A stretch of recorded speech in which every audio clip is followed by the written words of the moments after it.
Assalamualaikum warahmatullahi wabarakatuh. Alhamdulillahi rabbil alamin wa bihi nasta'in wassalatu wassalamu ala nabiyyina Muhammad wa ala alihi wa sahbihi wasallam. Amma ba'd. Para hadirin hadirat penonton yang dirahmati Allah Subhanahu wa taala. Hari ini kita menyambung bacaan kita dalam kitab An-Naba'ul Azim. Karangan Syekh Muhammad ibn Abdullah Diraz rahimahullah ta'ala.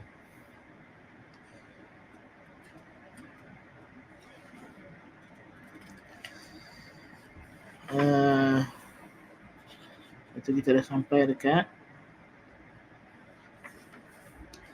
mustaqbal al-mu'minin. Ayo, kita dah ambil misal al-salis.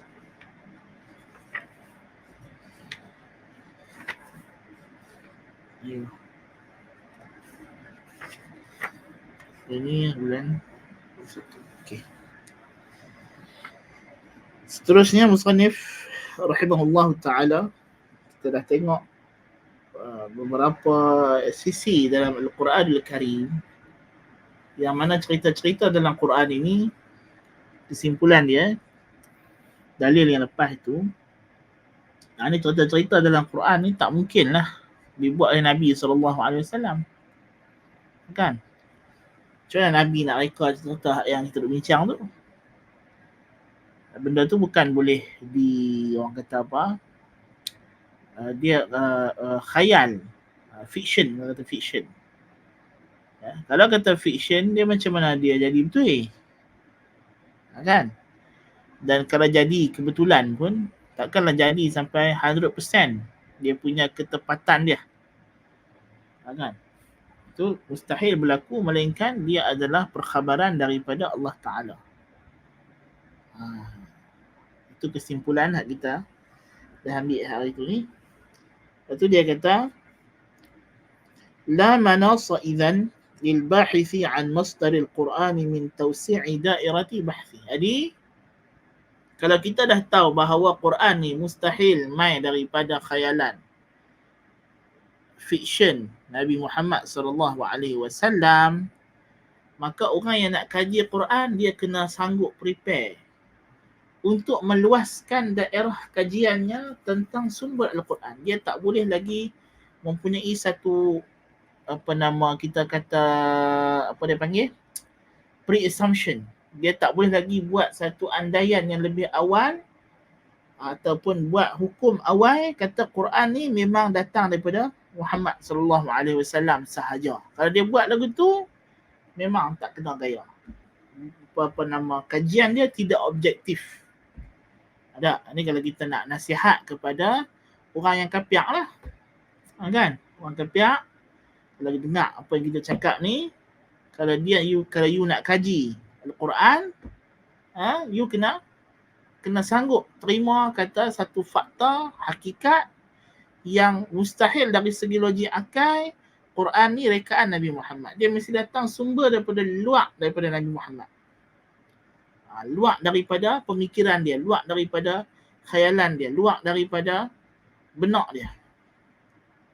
Lepas tu kita tengok apakah sumber yang paling munasabah, ya, untuk dinisbahkan kepadanya sebagai sumber Al-Quran.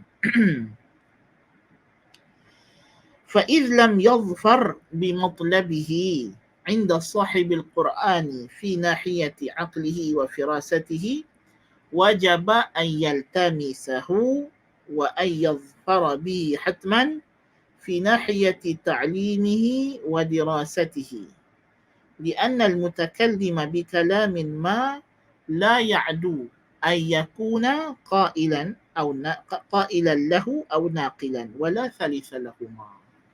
Apa dia daerah yang dia kena sanggup terima kata ini adalah sumber yang lebih berkemungkinan, bahkan boleh kata hampir pastilah yang ini adalah sumber Al-Quran. Apa dia? Tentulah Quran ini diajak kepada Nabi SAW. Kerana kalau satu orang bercakap dengan benda yang di luar daripada tahap pemikirannya, firasatnya, tidak sama ada dia menukil daripada orang lain. Kerana kita ni bercakap sama ada kita sendiri yang bercakap, benda yang kita reka, benda yang kita fikir, atau kita menukil daripada orang lain, orang hamba kita sampai. So sekarang kemungkinan yang pertama mengatakan Quran ni memang Nabi Muhammad SAW fikir sendiri. Dia reka sendiri, dia yang duduk seorang-seorang, dia khayal, duduk fikir Quran ni macam mana nak tulis. Kita kata hak tu dah memang confirm mustahil dah, tak jadi dah. Kan? Lepas tu tinggal apa dia? Tinggal kemungkinan yang kedua saja, tak ada kemungkinan yang ketiga. Kemungkinan yang kedua tu ialah dia ambil daripada sumber lain. Ada orang duk hamak dekat dia, ada sumber luaran duk main cerita dekat dia, dia ni tukang sampai saja. Kan? Ini dah pasti. Okey? Naam, inna sahiba hadzal Qur'ani lam yakun mimman yarji'u bi nafsihi ila kutubil ilmi wa dawawini. Sekarang kalau kita dah setuju kata memang Quran ni Muhammad ambil daripada sumber luar, outsource. Dia hanya menukil, menyampaikan, dia diajak. Kan? Tetapi siapa yang ajak? Dia pinukil daripada mana? Kita tengok Nabi kita Muhammad SAW ni bukanlah orang yang boleh nak pi buat self-referencing dengan pi rujuk buku-buku. Dia bukan arti baca. Dia ummi. Kan? Li'annahu bi'tirafil khusumi kama wulida ummiyan, nasha'a ummiyan, wa'asha ummiyan. Dia lahir tak erti baca tulis. Dia membesar tak erti baca tulis. Tak pernah belajar. Dan dia hidup sampai wafat Nabi SAW tak erti baca, tak erti tulis. فَمَا كَانَ يَوْمًا مِنَ الْأَيَّامِ يَتْلُو كِتَابًا فِي قِرْطَاسٍ وَلَا يَخُطُّهُ بِيَمِينِهِ. Tidak pernah ada mana-mana hari dalam hidup dia sepanjang yang dikenali oleh musuh-musuh dia sendiri. Sebelum hak pengikut ni, musuh-musuh pun tahu hakikat dan fakta ini. Ini fakta. Tak boleh ingkar dah. Tak boleh ingkar dah. Ini fakta. Nabi Muhammad SAW daripada kecil sampai dia jadi Rasul, tak pernah ada orang kata Muhammad ni, dia ni orang yang ada terpelajar, duk baca kitab, duk baca buku rajin. Tak ada. Tak pernah menulis, ya, tak pernah mengarang, tak pernah membaca. Kalau macam itu, kalau dia sendiri tak boleh nak pi buat self-referencing, tak boleh dia sendiri nak pi duk macam kita kata duk perpustakaan, buat kajian, ya, tak mungkin, mustahil. Jadi macam mana? Fala budda lahu min muallimin. Jadi dia kena ada tok guru. Kok mana pun. Jadi maknanya Muhammad bukan jenis yang belajar sendiri. Bukan jenis hak pi buat kajian sendiri. Dia mesti ada tok guru. Kan? Yakunu qad waqafahu ala hadhihi al-ma'ani la bi tariq al-kitabati wat-tadwin bal bi tariq al-imla'i wat-talqin. Hadha huwa hukm al-mantiq. Dan tok guru hak duk mengajar dia ni of course sudah tentu tidak mengajak dia dengan cara baca dengan tulis. Pasal dia tak erti baca tulis. Jadi tok guru tu mengajak macam mana? Tok guru tu duk main habak sampai. Dengan cara talqin, dengan cara duk bagi tahu kemudian dia ulang sebut. Ini saja cara logik. Hukum logik tak lari pada benda ni lah. Lain daripada hak ni, tak logik lah. Kan? Logik main ikut mana? Kan? Hak ni saja. Kita kena faham bahawa hukum hakikat tidak berubah dengan berbezanya zaman dan tempat. Ini saja hukum logik. Hukum logik ialah hukum hakikat. Dia adalah hukum yang melambangkan the truth. Dengan uppercase T tu. Truth, T besar. Yang orang barat tu cari-cari tak jumpa sampai lah tu. Kan? Jadi kalau macam itu, maknanya kita dah tahu, kita dah kena setuju. Fakta depan kita, ini beberapa fakta. Yang pertama, Muhammad SAW bukan sumber Al-Quran. Maksudnya dia bukan penulis, dia bukan pereka penyusun Quran. Muhammad dapat Quran daripada sumber luar, daripada yang lain. Ini fakta. Dalam masa yang sama, Muhammad adalah ummi, tak reti baca, tak reti tulis. Maka cara dia dapat maklumat itu menerusi disampaikan secara langsung dari mulut ke mulut oleh tok guru dia, dan dia hafal dan dia ulang. Itu cara. Bukan dia yang pergi buat kajian sendiri, tak mungkin. Ini fakta yang kita duk ada. Yang ni common ground yang semua orang kena setuju dulu sebelum kita nak pergi habaq kata Quran yang mai daripada Allah Taala. Kena setuju buat ni. Kalau you tak setuju buat ni, payah pasal you tak ada logik. You tak follow the facts. If you don't follow the facts, if you reject the facts, then we don't have any common ground to commence our discussions. Macam mana kita nak mulakan kita punya perbincangan dengan mereka? So how can I commence any discussion with you if you don't share any common ground with me, any common views? You rejecting my, or not only my, but the facts, rejecting the facts. If you don't agree on the facts, then how can we commence a discussion on this to further the matter? Of course cannot. Jadi kita kat mana pun kita kena setuju dulu dengan fakta-fakta kita duk habaq ni. Kan? Kalau tak setuju buat ni, sampai sudah kita tak boleh nak mula dialog. So sekarang kalau kita semua dah setuju, alhamdulillah, dengan fakta ni, datang soalan. Persoalan dia sekarang ialah sanaqul faman huwa dhalikal muallim. Siapa dia? Tok guru hak duk mengajak Muhammad tu. Inilah dia. Syekh kata naqulu hadha huwa asy-syatr ats-tsani min mas'alatil Quran. Inilah dia, the second part of the discourse, of the discussion, of the debate. So kita ada dua isu. Yang pertama, kita kena buktikan bahawa Al-Quran bukan rekaan Muhammad sallallahu alaihi wasallam. So yang ni kita dah selesai. Kita dah bagikan hujah-hujah, kita sudah datangkan semua bukti dan kita sudah hilangkan semua syubhah yang ada nilai. Syubhah yang tak ada nilai itu tak payahlah. Syubhah yang ada nilai untuk dijawab, walaupun yang ada nilai itu pun nilai dia bukanlah tinggi, value dia sangat rendah. Ya, tapi kita layan pilah. Ya. Budak-budak biasalah. Kan? Tak apa nak cerdik sangat. Jadi kita kena layan. Ya. Jadi kalau kita dah selesai hak part tu, kita dah setuju dengan satu perkara, sekarang ni kita kena bincang the second part of the discussion on Quran, on the discourse of Quran, iaitulah who is the teacher? Who is the teacher? Siapa tok guru hak dia mengajak Nabi Muhammad sallallahu alaihi wasallam tu? Ini penting. Ya. Ini penting. Siapa tok guru dia? Kan? Adakah manusia?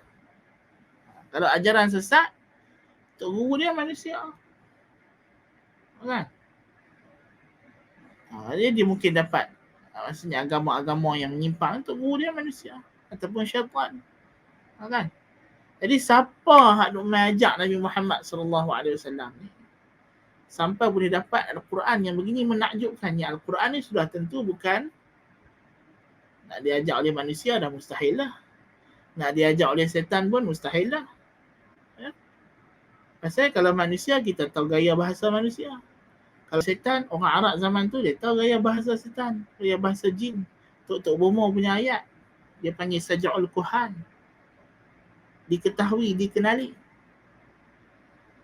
Kan? Tok Bomo dia zikir jampi serapah dia pelat-pelat kalimah yang tak dipahami. Kan? Macam orang zikir hu ke apa. Itu hak setan punya. Kan? Tapi ni ayat Quran, insya-Allah. Baik. Naqulu hadha huwa asy-syatru tsani min mas'alatil Quran. Kita kata hak ni dialah second part of the discussion on Quran. Tentang kita nak membuktikan bahawa Al-Quran ni datang daripada Allah Subhanahu wa taala.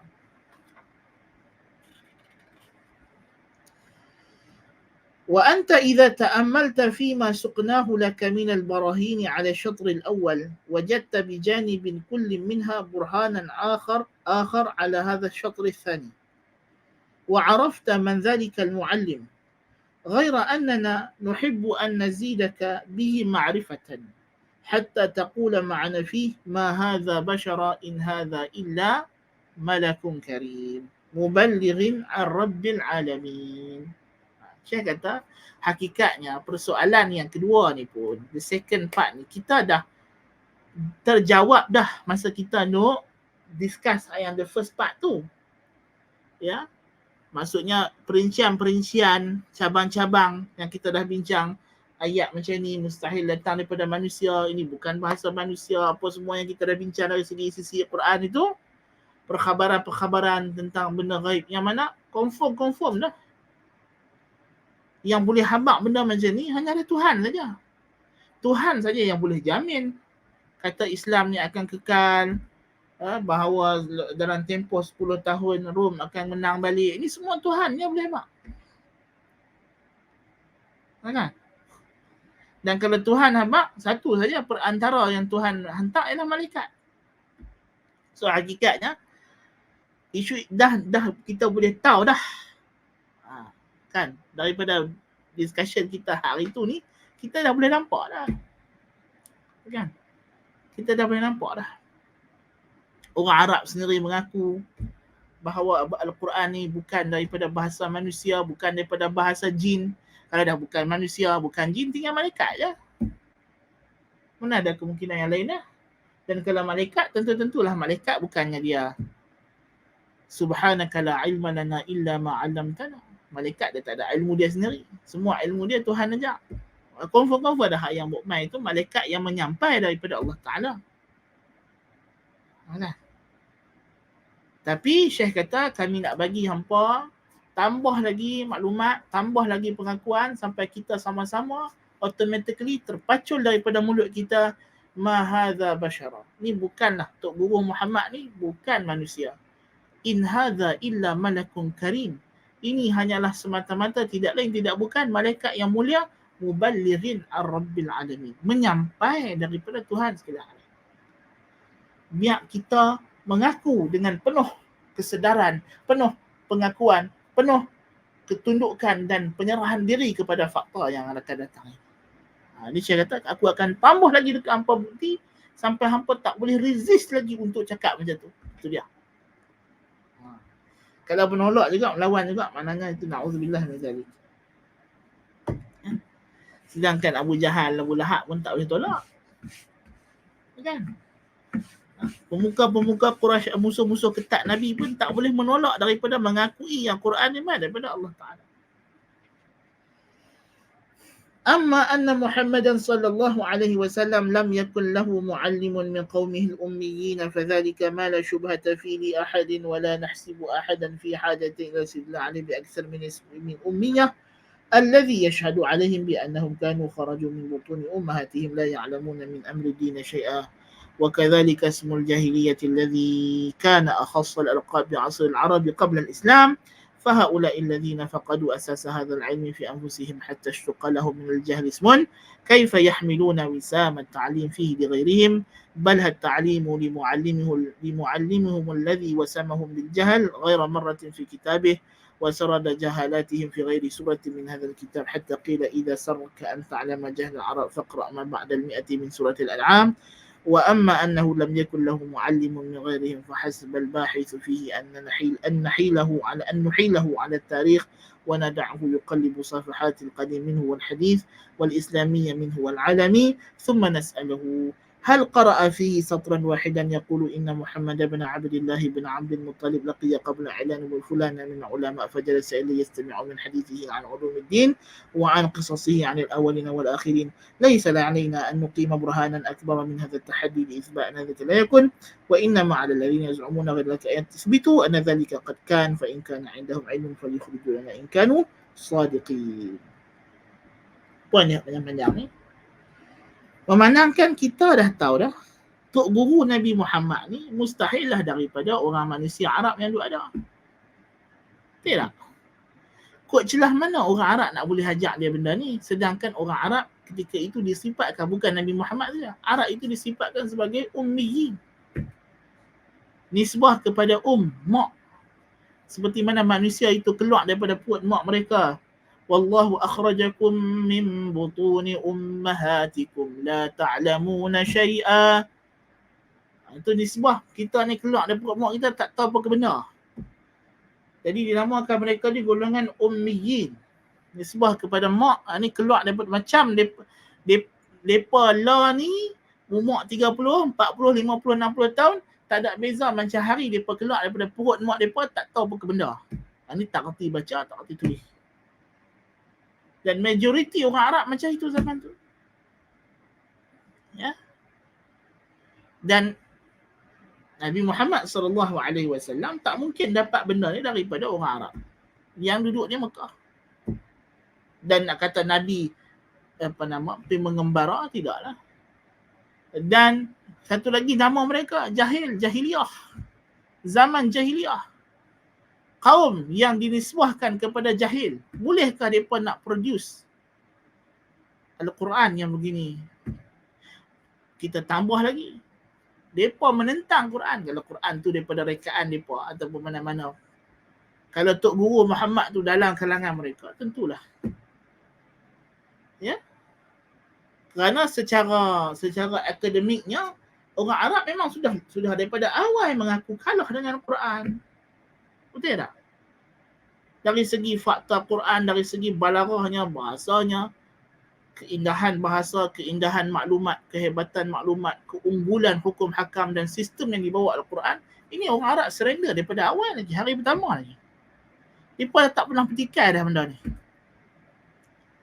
Kan? Yang mereka duk tentang Muhammad pasal benda yang Muhammad bawa tu walaupun bagus, walaupun cantik, walaupun elok, walaupun hebat, tapi wa idza qila lahum ta'alu ila ma anzala Allah wa ila ar-rasul wa idza qila lahum ittabi'u ma anzala Allah qalu bal nattabi'u ma alfayna alaihi aba'ana.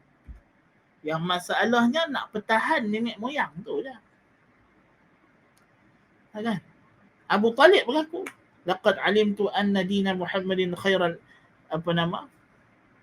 dinil bariyati. Dia mengaku bahawa aku tahu agama Muhammad adalah sebaik-baik agama. Tapi bila suruh mengucap la ilaha illallah, satu je syubhat Abu Jahal bagi dekat dia. Atarghabu an millati Abdul Muttalib, engkau dah tak suka dekat agama pak hang? Bila sebut pak ni jangan duk main pak. Dia tak boleh sensitif sungguh. Jadi kalau hang masuk agama anak penakan hang Muhammad, mana hang mengakulah kata pak hang dulu sesat. Yang tu yang tak boleh tu. Hak ni adalah syubhat yang besar. Tengok Firaun. Nabi Musa Umar segala mukjizat apa? Dia kalah daripada awal lah. Tapi pasal apa tak beriman? Fama balul qurunil ula. Apa itu nenek moyang aku macam mana? Firaun kata. Hak tu juga yang dia tanya. Kalau aku mengaku hang betul wahai Musa, walaupun aku tahu hang betul, maknanya aku dalam masa yang sama mengaku Musa betul ialah mengaku nenek moyang aku salah. Sama lah. Abu Talib dia tahu dengan aku mengaku kata agama Muhammad betul, maknanya aku mengaku juga yang nenek moyang pak aku, tok aku semua dulu adalah sesat, syirik macam yang Muhammad kata. Hak ni yang orang tak terima. Ahli bid'ah, yang inilah model mereka. Betul tak? Orang sesat, hak ni lah model mereka. Model mereka Habis tu takkan kita ada buat lama ni salah kot. Memang salah lah.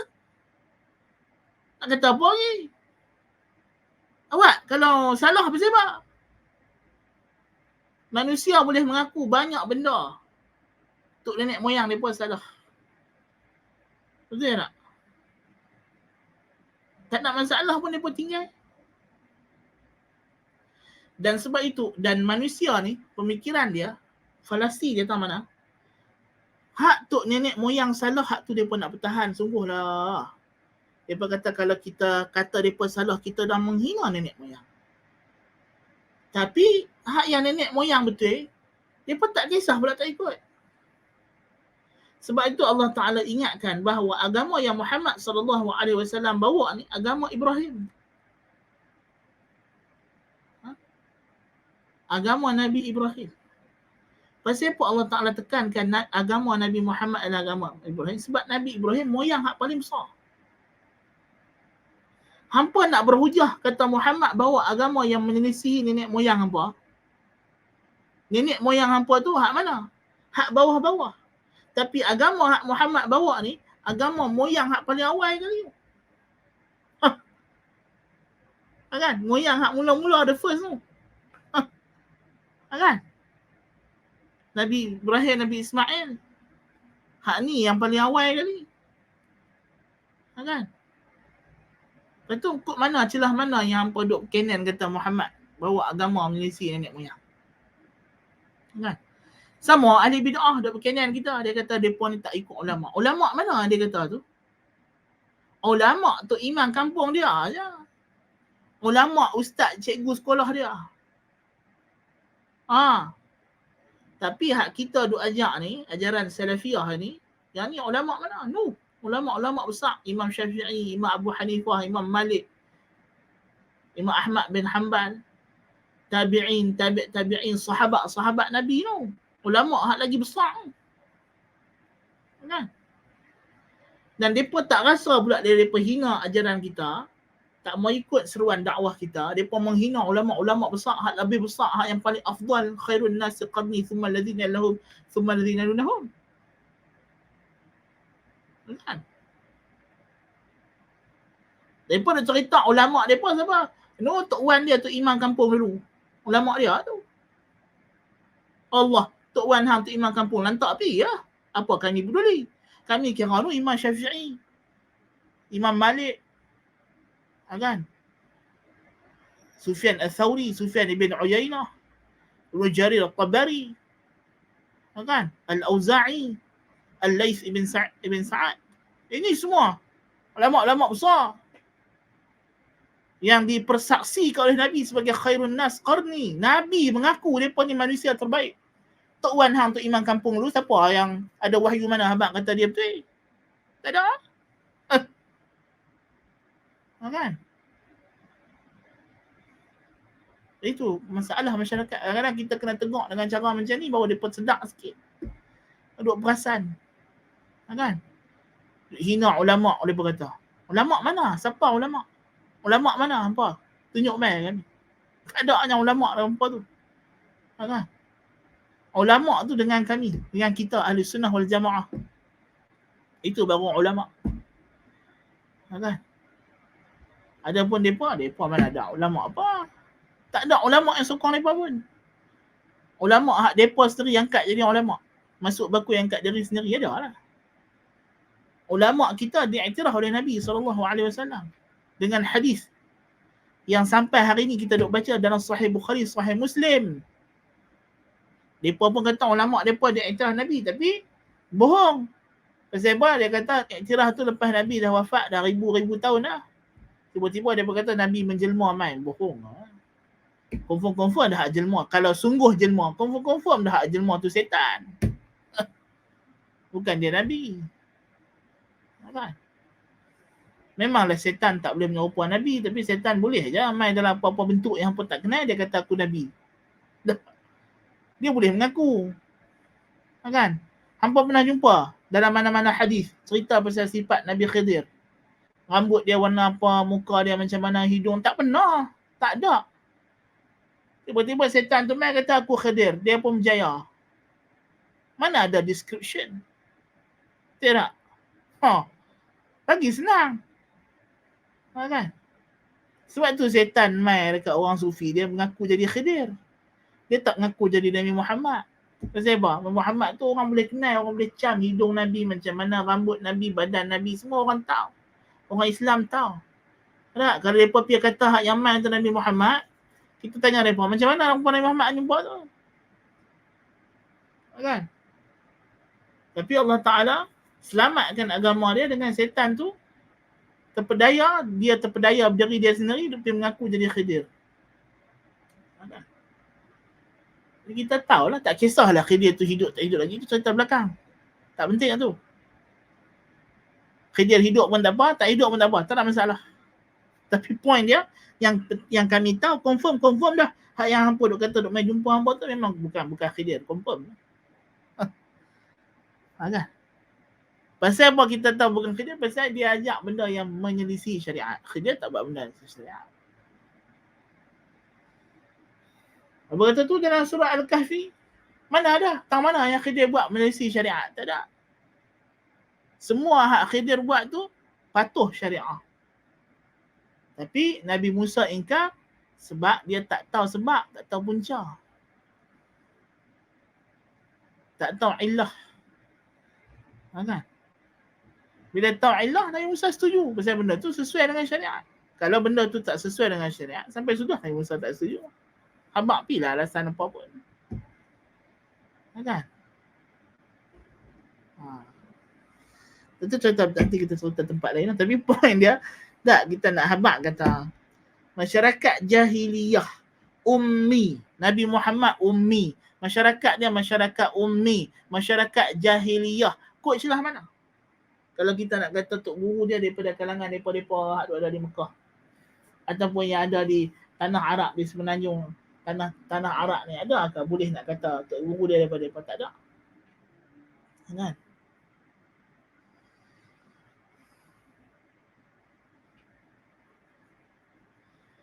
Kalau nak kata Muhammad ni pergi belajar dekat luar, pergi berguru dengan mana-mana orang luar, boleh tak? Dia kata, selok lah buku sejarah mana Habaq kata Muhammad ni pernah pergi duduk talaqi dengan mana tok guru, tak pernah. Habis-habis kuat, Nabi pernah jumpa Bahira sekali. Jumpa Bahira tu pun tak ada sembang apa. Bahira Syam Nabi dulu. Dia kata Muhammad tu Nabi, bukannya dia pergi ajak Muhammad, tak ada. Jumpa berapa minit sangat. Kan? Bukannya jumpa belajar talaqi, jumpa gitu je. Nabi pernah keluar ke mana, pergi meniaga, tak ada rekod. Kata dia pergi duduk talaqi, belajar, berguru ke, pergi masuk mana-mana akademia ke, tak ada. Kan? Pusat-pusat pengajian yang besar-besar dekat Syam tu, tak pernah direkod. Kan? Kalau hampa dakwah kata ada, mai tunjuk bukti, mai tak mana. Sumber mana, tak ada. Kan? Jumpa orang memang Nabi jumpa macam-macam, tapi cerita pasal belajar mengaji ni ada ke? Tak ada. Kan? Dengan siapa Nabi mengaji? Tak ada.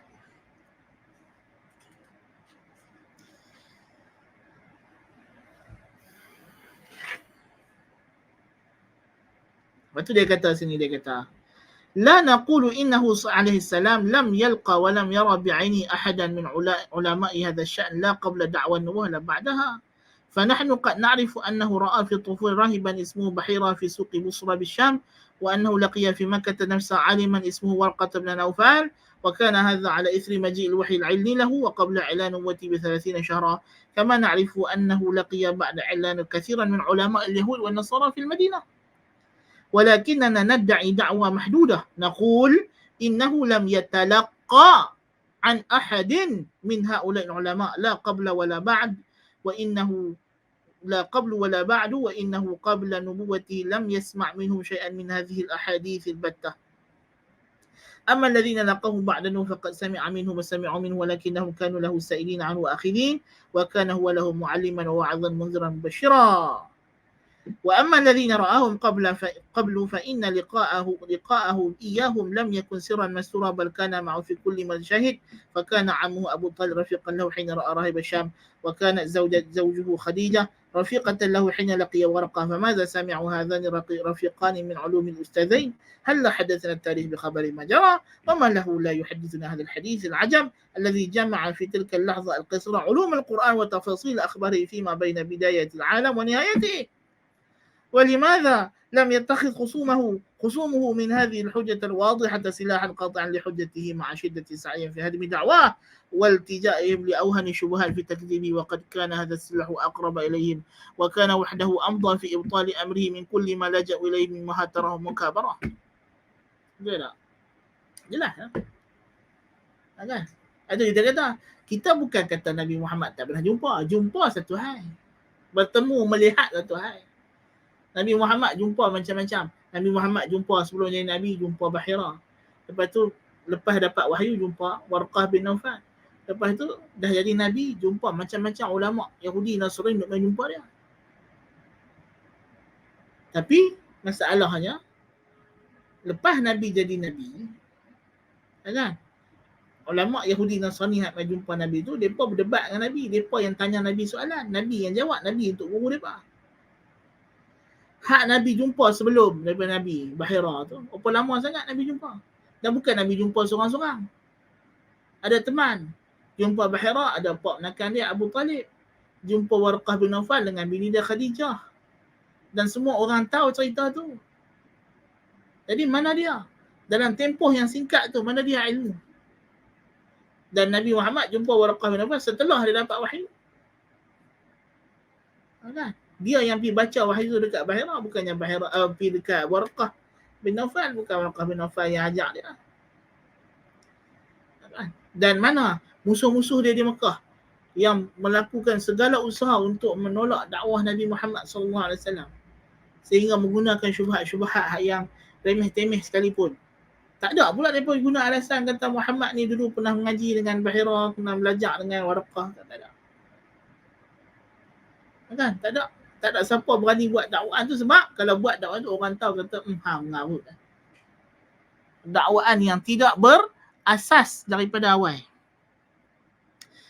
إن سكوت التاريخ عن ذلك كله حجة كافية على عدم وجوده لأنه ليس من الهنات الهينات التي يتغاضى عنها الناس الواقفون لهذا الأمر بالمرصاد على أن التاريخ لم يسكت بل نبأ ما كان من أمر رجلين فقد حدثنا عن راهب الشام أنه لما رأى هذا الغلام رأى فيه من سمى النبوة الأخيرة وحليتها في الكتب الماضية ما أنطقه بتبشير عمه قائلا إن هذا الغلام سيكون له شأن عظيم وحدثنا عن ورقة أنه لما سمع ما قصه عليه النبي صلى الله عليه وسلم من صفة الوحي وجد فيه من خصائص الناموس الذي نزل على موسى ما جعله يعترف بنبوة يتمنى أن يعيش حتى يكون من أنصاره فمن عرف للتاريخ حرمته وآمن بوقائعه كما هي كانت هذه الوقائع حجة لنا عليه ومن لم يستحي أن يزيد في التاريخ حرفا معيني فيقول إن محمدا ضم السماء على اللقاء فتقول ما يشاء وليعلم أنه سوف يخرج لنا بهذه الزيادة تاريخا متناقضا يكذب أوله وآخره وآخره أوله إذ كيف يعقل أن رجلا رأى علامات في امرئ فبشره بها قبله أو آمن بها بعد وقوعها تطاوعه نفسه أن يقف من صاحب هذه النبوة موقف المرشد المعلم فأين يذهبون؟ لا أنت dah habaq tadi betul kan? Tarikh tak pernah sejarah, tidak ada dalam sejarah kata Nabi Muhammad pergi belajar ni pun. Sebaliknya sejarah mencerita kepada kita dengan jelas apa yang berlaku masa Nabi jumpa Bahira. Yang Bahira bukan ajak, Bahira panggil pak saudara Nabi Abu Talib beritahu kata anak menakan hang ni ada tanda-tanda jadi Nabi. Bawa balik segera supaya orang Yahudi tak bunuh dia. Tu je dia cakap. Tak ada cerita panjang-panjang. Nabi masa Nabi jumpa Warqah bin Nawfal, kita kata tadi. Bukan dia yang baca ataupun ajak Nabi. Nabi yang baca dekat dia Quran. Dia dengar pada Nabi. Lalu dia mengaku kata yang apa datang pada Nabi ni adalah an-namusul akbar kama ja'a ila Musa. Benda yang sama datang kepada Nabi Musa AS. Dia mengaku, dia mengiktiraf. Bukannya dia yang mengajak. Kan? Jadi, siapa yang menghormati dan mengakui sejarah seperti mana ia, maka cerita-cerita ni semua adalah hujah untuk kita atas mereka. Bukannya hujah mereka untuk kita. Kan? Tapi siapa yang rasa tak ada malu nak pergi reka sendiri, dia buat cerita tambah-tambah kata Muhammad pergi belajar dengan mereka apa semua, nanti pergi kat dia lah. Dan pembohongan dia tu takkan lama. Sekejap saja orang akan tahu. Kan? Dan macam mana boleh bermasuk akal seorang lelaki yang telah melihat alamat kenabian pada satu orang dan dia bagi tahu benda tu kepadanya, atau beriman setelah berlakunya kenabian tersebut macam Warqah bin Nawfal, sanggup pula untuk jadi tok guru. Pasal mereka mengaku Nabi Muhammad ni akan jadi Nabi. Ya. Takkan mereka pula nak jadi guru pada Nabi. Nabi ni orang berguru dengan dia, bukan orang jadi guru pada dia. Ala annana na'udu fanasal hal kana fil ulama idhin man yaslahu an takuna lahu ala Muhammadin wa Quran tilkal yadil ilmiyah. Dan kita boleh tanya juga persoalan. Ulama mana di zaman tersebut yang ada tahap kemampuan akademik untuk menyusun Al-Quran yang datang kepada Muhammad SAW. Bahira, Warqah bin Nawfal, tidak ada kemampuan itu. Ya, sepanjang hidup mereka orang kenal, tak pernah mana-mana mereka ni pernah dikenali memproducekan. Ya, Tok Guru ni mesti dia mengajak daripada dulu lagi benda yang sama. Katakan Muhammad suruh anak murid dia. Kan? Mana dia? Tak ada. Kan? Dia tak dikenali Bahira dengan Warqah bin Nawfal ni ada tahap keilmuan akademik yang setara dengan isi kandungan Al-Quran. Tak ada. Kan? Warqah bin Nawfal matilah awal. Lepas tu Bahira jumpa sekali, taklah jumpa dah. Tak tahu apa cerita dia. Sempat ke tak sempat dengan Nabi, mungkin dia mati lebih dulu sebelum tu lagi. Lepas tu mana nak main hak cerita lepas-lepas tu? Hak cerita perang Badar apa semua ni yang kita cerita sebelum ni. Kan?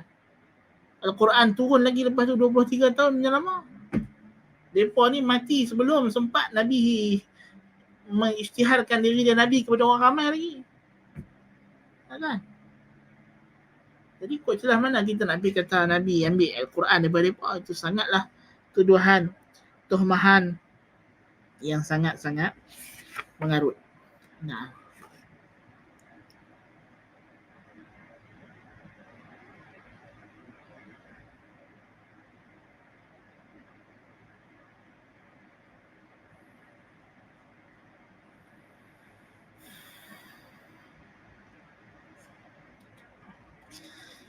Jadi inilah kita kata di antara penghujahan yang seterusnya nak bagi tahu, nak isbat kata tujuannya kita nak bagi tahu kata tak mungkin tok guru yang mengajak Nabi Muhammad tu manusia. So kemungkinan, ihtimalat kata Nabi Muhammad ambil daripada manusia telah pun ditepis, ditangkis. Tidak ada lagi ihtimal ini semua. Sebab apa? Kita dah terbukti bahawa Nabi Muhammad SAW tidak ada guru daripada kalangan manusia ataupun jin. Ya. Maka dia ada guru, itu pasti. Itu kita tidak ingkar. Itulah dalilnya dan hujahnya bahawa Al-Quran datang kepada Nabi Muhammad menerusi guru. Itu betul. Kan? Allah Ta'ala kata Ar-Rahman 'allama al-Quran, khalaqal insan, 'allamahul bayan. 'Allama al-Quran. Memang Al-Quran Ta'ala ajak. Kan? 'Allamahu syadidul quwa, dzu mirratin fastawa. Memang Tuhan kata Nabi Muhammad diajak oleh Jibril. Al-Quran bagi tahu benda tu. Tapi puannya siapa ajak? Jibril alaihissalam. Jibril ajak, macam mana Jibril dapat? Daripada Allah Ta'ala. Ar-Rahman. Ya. Itu yang kita nak establish. Ya. Jangan setengah orang dia tanya soalan, dia kata, Ustaz, ada orang kata dekat saya, Nabi Muhammad ni sebenarnya diajak Quran ni kepada dia. Betul lah tu. Betul lah tu. Nabi Muhammad memang diajak Quran kepada dia. Isunya bukan dia diajak. Itulah faktanya. Memang dia diajak. Tapi siapa yang ajak? Itu point dia.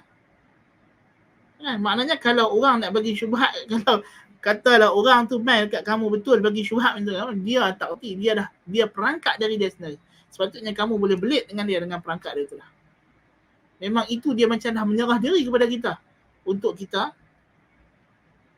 buktikan kepada dia Al-Quran memang adalah daripada Allah Subhanahu wa Ta'ala. Wallahu ta'ala alam bisawab. Ini kita tak ambil panjang-panjang, kita ambil simple saja. Kita bertemu lagi ba'da Aidil Fitr. InsyaAllah ta'ala. Selamat Hari Raya. Aku qouli hadza wa astaghfirullahal azim li wa lakum. Subhanakallahumma bihamdika asyhadu an la ilaha illa anta astaghfiruka wa atubu ilaik. Assalamualaikum warahmatullahi. Perkembangan firqah sesat yang tersebar yang awam bantah pemerintah. Ya. Macam kalau dia baca buku tu, evolusi gerakan sesat tu, dia akan tahu lah memang macam itulah cara gerakan sesat tu tersebar, ialah dengan mendapat sokongan pemerintah lah. Kan daripada dulu kala lagi macam tu lah. Itu memang orang kata apa, tradisi lah. Itu sunnatullah fil kaun. Ya. Sama ada ajaran sesat pun sama, ajaran yang benar pun sama. Ya, ajaran yang benar pun sama. Okay. Dan Nabi dah beritahu dalam hadis dah. Tapi itulah orang sunnah, orang salafi ni kadang mereka terlalu selesa. Mereka selesa, mereka tak belajar, tak mengaji. Ya, maksudnya fakta-fakta, maklumat-maklumat yang simple macam ni, yang mereka dah tahu, yang sepatutnya mereka tahu dan mereka dah boleh jangka. Mereka rasa macam tak tahu nak kata, mereka perasan kot. Mereka perasan yang mereka hidup di zaman salafus salih. Kan mereka perasan macam apa kerajaan itu akan bagi mereka ajaran Islam yang benar. Tak ada lah. Ahli bid'ah dah memerintah dunia Islam ni sejak daripada zaman Abbasiyah lagi. Kan? Dan sejak zaman Abbasiyah itu tak pernah berhenti silih ganti ajaran sesat duk jadi memerintah dunia ni sampailah, kan, bersilih gantilah kita kata. Itu memang dah jelas dah.